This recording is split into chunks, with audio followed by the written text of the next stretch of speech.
welcome. My name is Lama David Bowl, and this series or set of DVDs comes from a complete training that was taught here at Karma Triyana Dharmachakra. It is part of the lineage training of our tradition from the time of the Buddha to the current time, from teacher to student in a lineage of the Karmakaju tradition. We will be learning shamatha, tranquility meditation, Tonglen meditation, walking meditation, and how to establish a meditation practice, a daily routine that can serve to help bring peace, tranquility, serenity to your daily life for your benefit and for the benefit of all beings.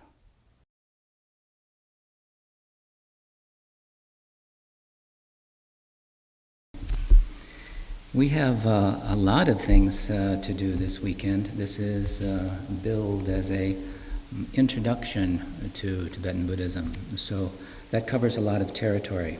And what I'd like to do is cover certain things, such as the life of the Buddha, Four Noble Truths, the Kayas, the Four Immeasurables. Buddhism has 4 of this and 6 of this and 8 of this. So you're going to hear several things like that. And we'll have plenty of time to, have questions. Both this session, we'll always make time. We're also going to do some shamatha meditation along with the didactic kind of teaching. We also want to have time for practice.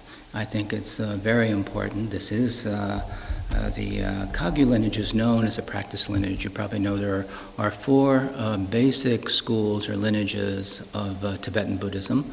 The Nyingmapa, or the Nyingma sect, which is the oldest, and the Kagyu sect, which is known for its practice lineage.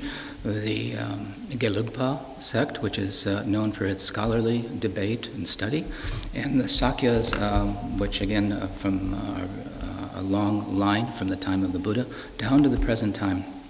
All these lineages have their beginning from the time of the Buddha. Certain teachers, based on causes and conditions and certain qualities of their students, took a particular aspect of the teachings and cultivated it over time, passed it down from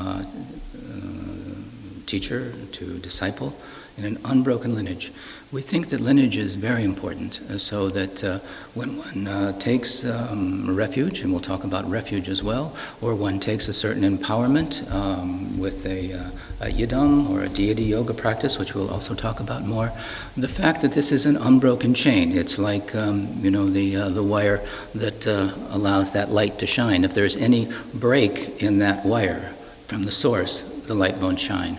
In a similar kind of way, this tradition is passed down in an unbroken line of teacher to student. So these 4 lineages of Tibetan Buddhism are commonly seen, and you may have some familiarity with other lineages, but the Kagyu lineage is known for its practice. So we have a tradition of retreat. As Byron said, I've completed a 3-year retreat, and that is the kind of the special quality of our lineage is practice. So we definitely want to practice, and we'll do some sitting shamatha practice, which is calm abiding, resting the mind. We'll talk about the aspects of the sitting practice.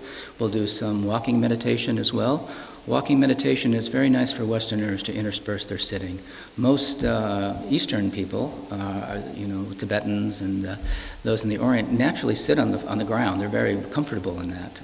We don't do that so much. So, and our minds tend to be pretty restless. So sometimes it's easier for us to move and have an awareness of our feet or the placement of our feet in walking, and then come back and sit. It has an invigorating effect on our sitting practice. So we're going to intersperse the sitting with the walking, and I think you'll find it to be valuable.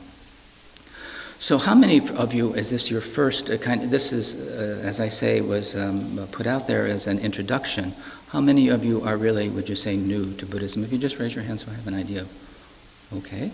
How many of you come from a place where there are KTCs, or you meet with a Sangha or a group of Buddhists, people? Okay. How many of you have taken refuge? Okay. So we have kind of a variety of levels. So hopefully there'll be something for everyone in this, and you'll be able to go away with maybe a little more insight and a little bit more understanding of your lineage and or of the Buddhism in general. So the Buddha, was a historical figure, lived 2,500 years ago, and many of you probably have read something about this historical figure, Siddhartha, who was a prince, and led a very princely life, a royal upbringing, and was removed, from a lot of the sufferings that one might see. His father was told that, at the time of his birth, that this young son of his would either be a king, a worldly king, or a spiritual teacher, a Buddha. So, of course, the king would prefer to have his son take over his kingdom. And in this small kingdom in Nepal, a king wanted his son to have all the worldly benefits and tried to prevent him from going in this particular direction. So the king at the time of his birth sought out an astrologer, someone who could see the future, and asked his advice or his counsel or what he thought about his young son. And, at first he laughed, and then he cried. And this was a little disturbing to the king, Shadana, and asked, "Why were you laughing and why were you crying?" And he said, "Because this child is going to be of such incredible benefit to beings. And why did you cry?" "Well, because by the time he teaches, I will be dead, and I won't be able to hear the teaching of this world master." So that is the way this young prince began his life. You may have seen the movie, The Little Prince. Did you see that with Keanu Reeves? It was a pretty good little thing that his mother, Mahamaya, at the time that she found herself pregnant, asked the king if she could go into retreat. She had a dream about this six-tusked elephant, white elephant, which is, a kind of a symbol of greatness. But she went on retreat, and the story goes, she, at the end of her term of pregnancy, put her arm in this tree, and out from the side came Buddha in a total painless kind of way, and he walked along, and flowers became popped up wherever he walked. And in the movie they did that too, but you just have to wrap your head around Keanu Reeves being Buddha. But it was good. I mean, it was pretty faithful to the story. But it was like that, and he said he was here to liberate all beings from suffering. He was on a mission. So, we can say that the Buddha's teaching is revolutionary in that what he did teach was that we all have Buddha nature. We all have Buddha nature. This we don't have to learn anything. We don't have to get rid of anything. We already have the seed of this Buddha nature within us. And at the time that was pretty revolutionary. But Buddha, there was a certain point that he told his father that, if I'm going to be a king, he kind of used a little psychology here, if I'm going to be a king, I'm going to have to go outside of this palace and see my subjects and see what they need and see how they are and meet them. And the king really couldn't argue with that. Up to that point, he really tried to keep him inside the palace walls, knowing that if he left the palace walls, he was subject to being outside of his his direct control. But as it is, he and his charioteer went out, and he saw,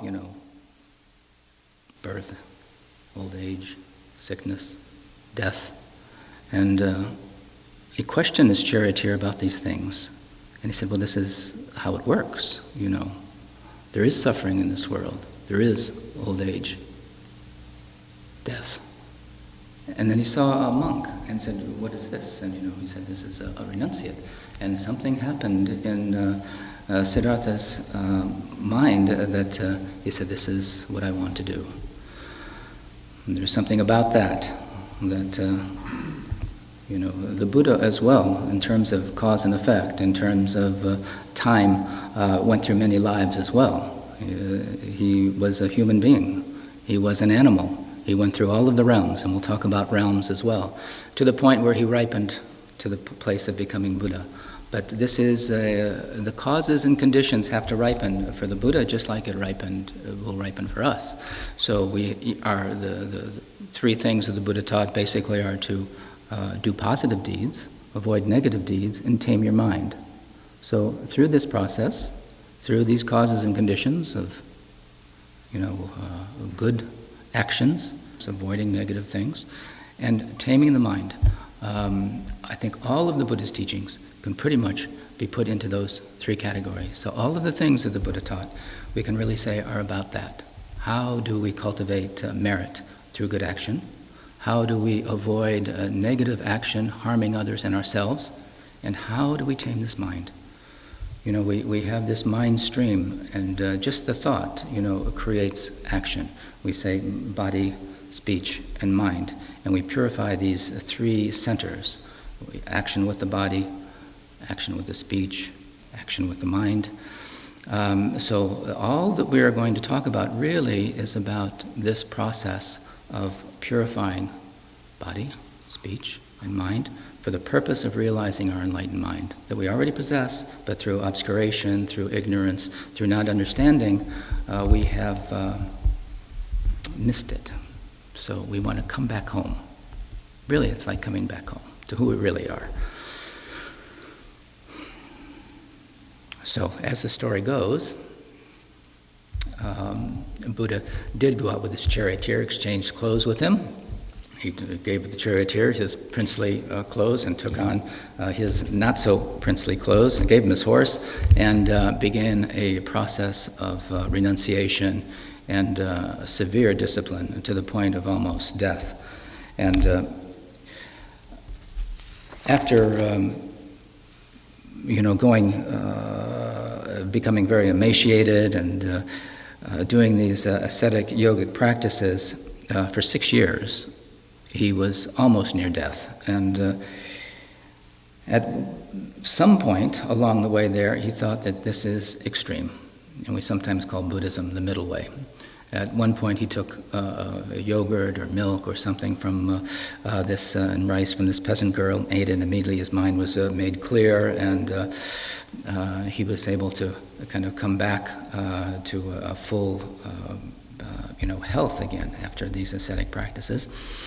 And because he was with these ascetics, when they saw him eating, drinking, and doing things that he had sworn off for 6 years, his other students that he was studying with, it kind of said, "Well, you're no longer one of us," and left him. And he went on his way to say, at that point, "I will sit under the Bodhi tree. I will go to Bodh Gaya, as where this took place. I will sit until I am realized, until I have realized the truth, nature of my mind, experienced realization, and have become a Buddha. Got rid of all the negative, have absorbed the positive, have trained my mind in such a way that I can realize the truth of what's real." Which he did, and he was attacked by maras, or this kind of a negative activity, seeing it all part of his mind. He was able to rest in stability, and at one point, he did realize the true nature of his mind. This posture that we see the Buddha in back of me, the earth-granting or earth-touching posture, the Mara said, "And who will, say that you have achieved this level of realization?" And he touched the earth, and the earth shook, in agreement and with, stating that this is indeed the truth, unshakable truth of Buddhahood. After his enlightenment, he got up from his meditation and didn't teach for 49 days. Although fully awakened, he didn't teach for 49 days, thinking that it would be hard to communicate this information to anyone. But the gods, knowing, seeing what could tell the nature of his mind, asked him to teach, and so there was the first turning of the wheel in Sarnath. At that time, the Four Noble Truths were taught. So we see, this progression from a human being through discipline, through meditation, to complete enlightenment. Something that can be done by each of us. And that's really, he showed us that this can happen for us as well. If there's anything that this story tells, and what the Buddha taught, is that this is our true nature. So this is something that we can all achieve. And there's something that we have to understand, and that we can achieve this realization as the Buddha taught. Sometimes we say, this is for someone else. I can't do this for one reason or another. But we need to have, usually we think of pride as being something that's negative. But in a certain way, we call this Vajra pride, this unbendable, solid realization of your true nature that will be, if you